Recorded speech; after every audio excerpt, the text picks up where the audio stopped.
আসসালামু আলাইকুম। আজকে কলা পাতায় ডিম সিদ্ধ রেসিপি বানাবো। 2টি ডিম নিয়েছি আর পেঁয়াজগুলো খোসা ছাড়িয়ে কেটে নিয়েছি। দিয়ে দিলাম হলুদ গুঁড়ো, মরিচ গুঁড়ো এবং লবণ, 1 চামচ তেল।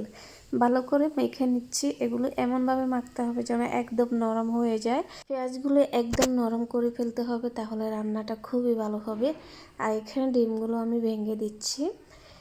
এখন হাত দিয়ে ভালো করে এগুলোকে মাখতে হবে, এমনভাবে মাখতে হবে যেন ডিমগুলো পুরো ফেনা ফেনা হয়ে যায়।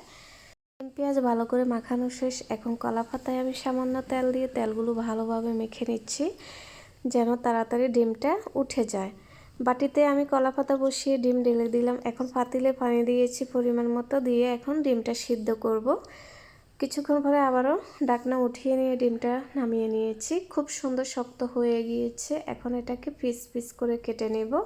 এখানে 6টি পিস হয়েছে 2টি ডিমে। আর পেঁয়াজের পরিমাণ আপনারা বেশিও দিতে পারেন, কমও দিতে পারেন। তাতে কড়াই বসিয়ে দিলাম, দিয়ে তেল, পেঁয়াজ, হলুদ, মরিচ এবং লবণ দিয়ে ভালো করে কষিয়ে নিয়েছি। এখন ডিমগুলো দিয়ে দিলাম। এখন পরিমাণ মতো পানি দিয়ে রান্না করে নিয়েছি। আজকে রান্না বান্না এই পর্যন্তই। আল্লাহ হাফেজ।